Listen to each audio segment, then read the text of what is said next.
Dear viewers, my name is Martin Kaptein. I'm from the Netherlands and I'm the founder of Scriabin Club.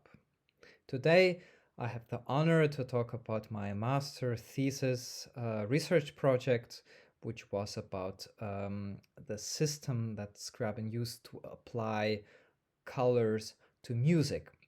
The title of this thesis is The Colors of the Eighth Sonata, of the Eighth Piano Sonata of Scriabin, because that was the centerpiece of the research. I wanted to apply colors to this piano piece according to the system that Scriabin had developed. But in fact, this topic is much more general because we will be talking about how to apply colors to music or to any work for that matter, to any work by Scriabin or even outside Scriabin for that matter. In fact, we'll be exploring the relation between color and harmony in Scriabin's music as well. That's the interesting part, as well as its practical uses. So what can we do with this color system that Scriabin developed? I can already tease to you that the possibilities are really endless, and that he developed to apply colors to harmony, to music, can be used in a wide variety of contexts, such as a performance context as well as educational contexts. And that is incredibly interesting to me, and I hope it will be also interesting to you. I want to start this presentation with two quotes. The first quote is, "Every harmony contains color." That's a very interesting quote because every harmony, the word harmony for Scriabin means much more than harmony. We will see that later during the course of this presentation. Every harmony means something more along the lines of every tonality contains color. By the way, in this presentation I used pictures of the Russian painter Nicholas Roerich. He lived around the same time as Scriabin, and they had very similar philosophical views. And you can see how the color of this picture already influences your mood. So we already see that colors are very important. So the first quote, "Every harmony contains color." And the second quote is, I will move my face to the side that you can read it, "In my music, there is no difference between melody and harmony." That's also a very important quote by Scriabin. So we see that both of these quotes are from a book by Leonid Svaneev. He was a very close friend of Scriabin. In fact, he wrote a fantastic, it's not really a biography, it's really more like remembering Scriabin. It's very entertaining to read. It's not as dry as usual biographies are. So that's the second quote. "In my music, there is no difference between melody and harmony." I'll move myself back into the corner here. Yes. So the topics of this presentation will be first the point of departure. So why did I want to do this research? What motivated me to do this research. Then we'll be talking about the framework of my research, so how to actually do this kind of research, because you might imagine it's not really that simple of a question, how to apply colors to harmony, but also how to find that out, what Scriabin exactly used. That's quite a challenge, as we'll see later. Then, of course, will be the real meat of my presentation, the demonstration of findings, so what I actually found out. And then we'll have a short reflection about the possibilities of this. And as I teased already, there are endless possibilities. And we'll have a short discussion in the end, if I still have time for that. So the point of departure. So how and why did I want to do this research? So first of all, my position. I really like Scriabin's late music. Scriabin's late music is kind of like starting from Opus 30. It's not that precise, but let's say starting from Opus 30. I like all of Scriabin's music, but Scriabin's late music is something incredibly special for me personally. Then secondly, Scriabin had synaesthesia. Now that's a point that's debated oftentimes, because some researchers claim Scriabin couldn't have had synaesthesia. Anyway, for the sake of this argument, he talked about combining music and colors. So for the sake of the argument, we'll assume that he had synaesthesia, even if he maybe didn't have synaesthesia in the medical sense. Then, thirdly, very importantly, the Prometheus symphony contains colors. Now, the fifth symphony of Scriabin, it's also called Prometheus, the Poem of Fire, has actually color accompaniment. We'll see in a little bit how that exactly was achieved, but that's basically the only work Scriabin really composed and finished that contains color, a color component synchronized with music.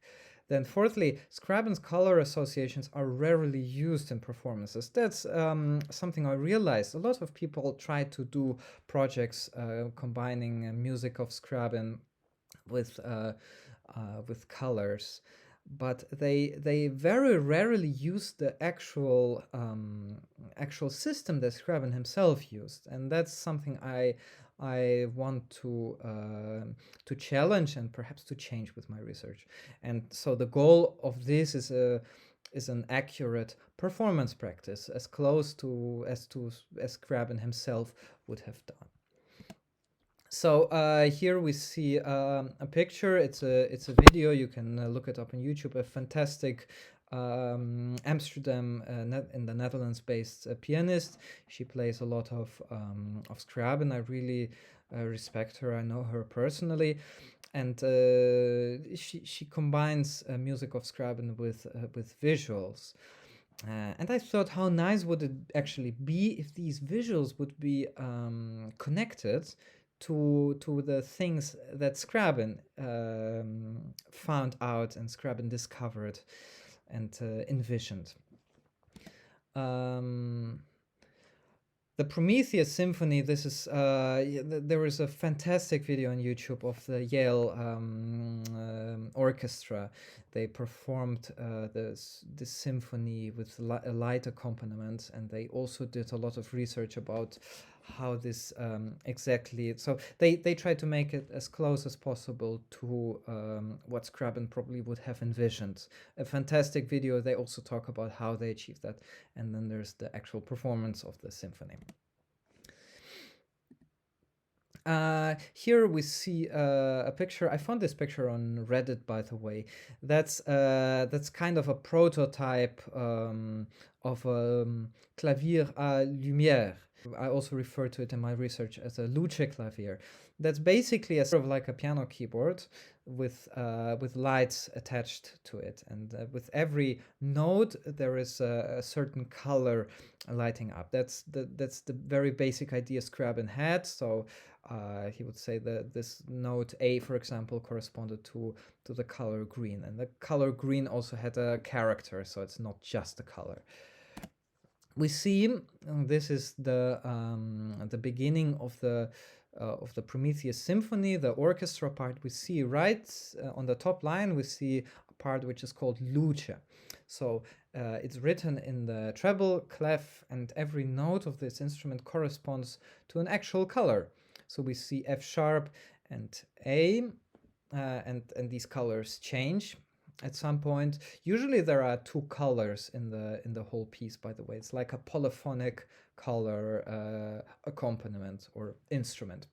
This is basically part of the orchestra. At the beginning of the Prometheus Symphony, there is a diagram which connects these notes to a color. Here, every note is assigned a color and a character, like G, orange, but also like creative play. So it's not really that precise what is meant by that. So that's up to the performer to interpret which colors to actually use. That was also part of the research problem, which I also found a solution to, which I'm happy to present to you later. So research warrants was basically musicological exploration, artistic discovery. So how can we use this color system in a very practical way? How could we make a performance, improve our practice. That's also kind of connected to education. That's a very interesting topic. We'll talk about this more. And of course, potential for even more. So this was the precise research question of my master thesis, how the music color perception of Alexander Scriabin, as he used it in the Prometheus symphony, can be applied to his piano sonata. But it's actually not just about the piano sonata number 8, but it can be about every piece. So how to structure this kind of research. So first of all, I needed to determine all the relevant musical elements. So lots of books about the process of composition that Scriabin used.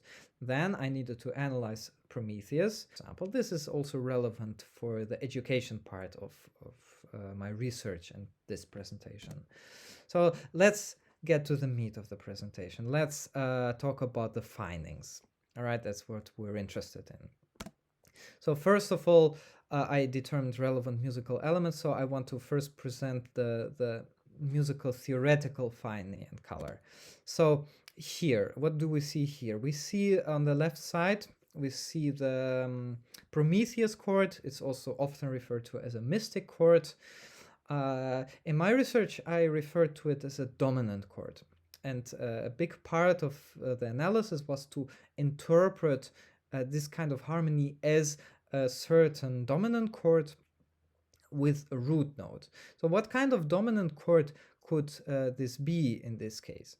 In this case, I interpret this as a C dominant 7 chord. A dominant chord is a chord that always wants to be resolved somewhere. It contains a tension, at least in the traditional sense. In Scriabin's sense, the dominant chords are functionless. That means that they exist for themselves, in fact, as a kind of tonality by themselves. So this is a C dominant 7 chord with additions. So in the jazz world, you would call this like extensions, like we see the D up above, that would be a 9th, and so on.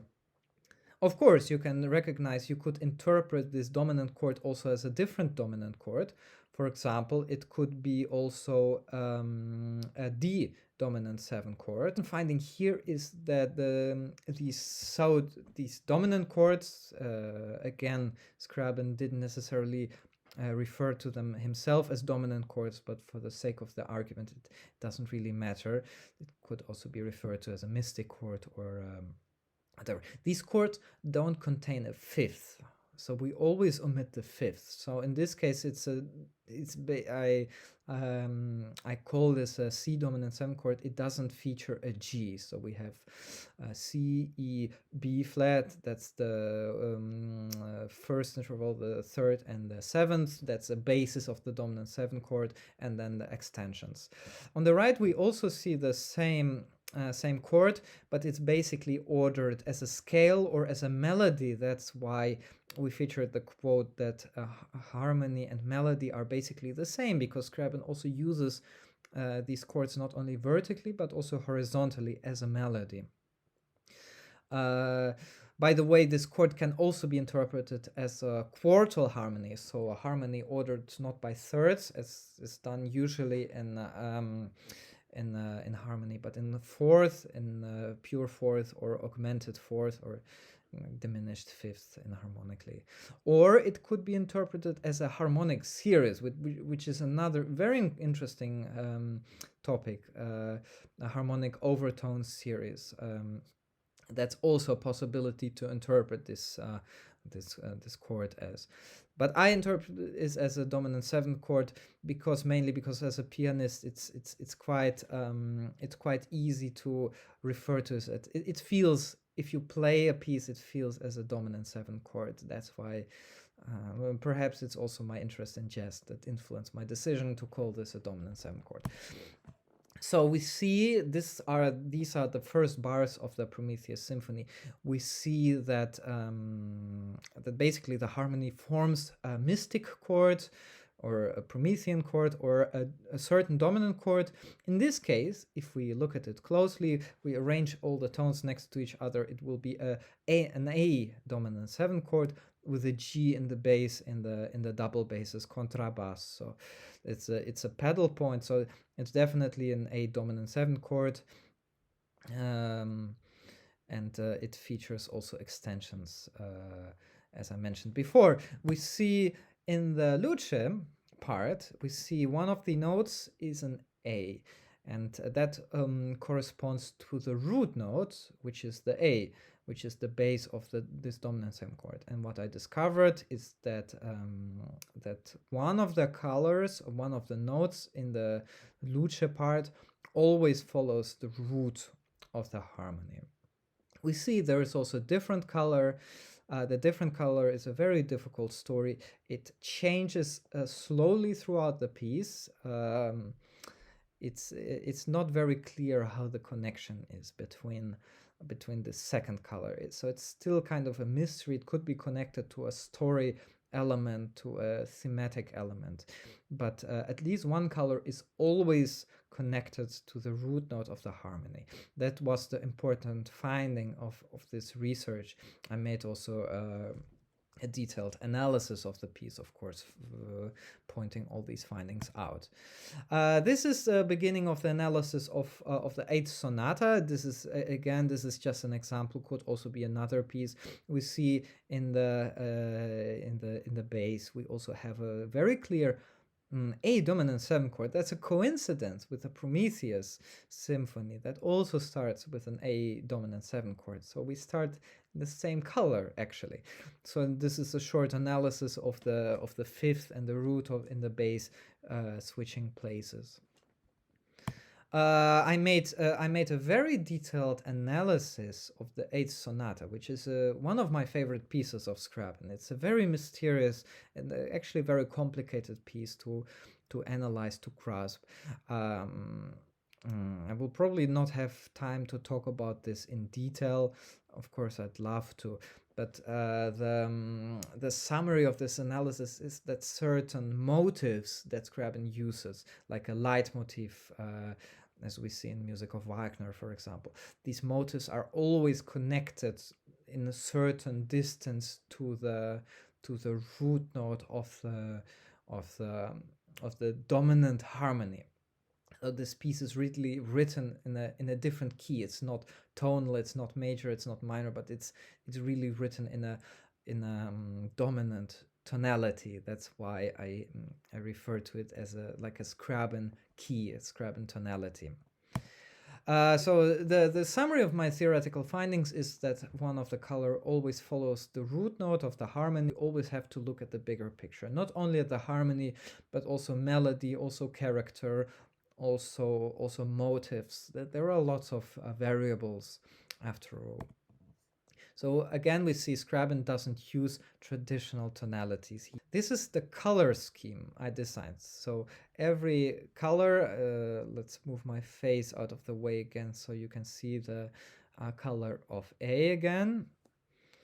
We see that every color, so every note has a color now. These colors, actually, I spent a long time digging through all the literature that, at least all literature I could find that that mentions Scriabin descriptions of color, and I always picked the average of all these descriptions and match them. In my actual written research, there is an overview of precisely all literature I used, as well as there is an overview of the color codes. I used hex codes that are computer codes that actually tell a computer exactly which color to use. That's very useful if you want to use the same colors in say a slideshow projection with a performance, that the colors are exactly the same. So I really intended this to be used as a basis for adding colors to Scriabin's music, so we really know exactly which colors they are. On YouTube, I've made a movie with an audio recording of Scriabin's 8th sonata where I overlaid the colors. especially in places where colors tend to switch more quickly. That's a very interesting experience, as well as I had a moment of introspection, because when I performed this sonata, when I made this audio recording, I was aware of these colors, and I actually played this sonata very differently than when I played it before. I made a recording around 1 year ago. I'm not aware of these colors, and I picked out a lot of moments where I actually interpret this piece very differently, because suddenly you switch to a red color, and then back to a blue color or character. That really is the way you interpret a piece, really. So some examples about this.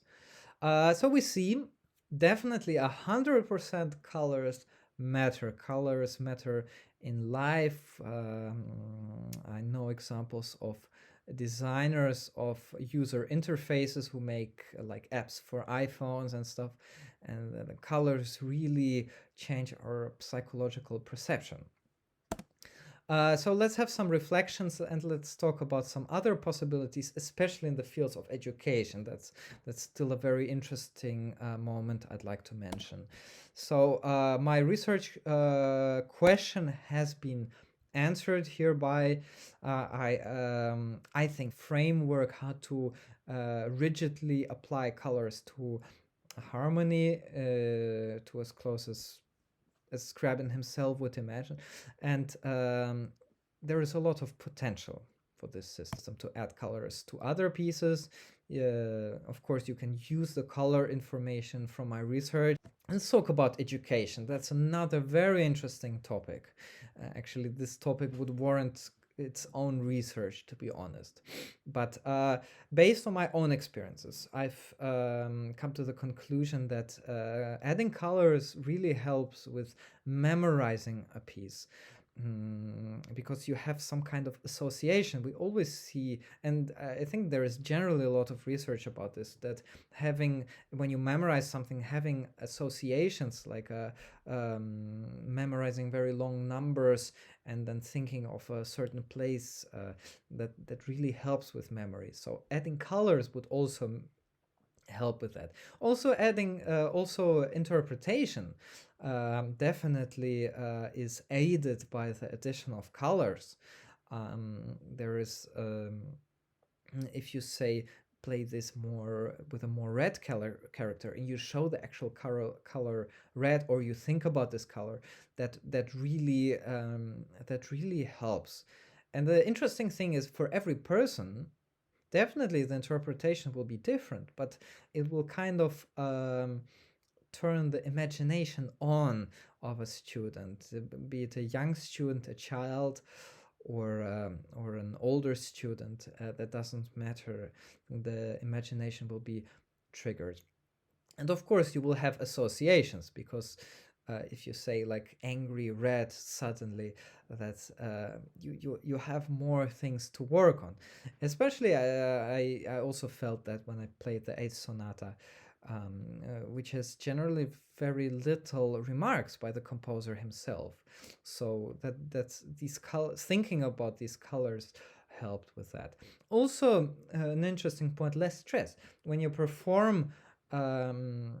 And that's generally a lot of times a problem for students when they perform something in front of an audience. They're stressed out, and thinking about colors will actually be like a artistic distraction. So they will be playing and thinking about something connected to that, but something else. They will not be thinking about their stress. That is definitely a very useful way to alleviate stress.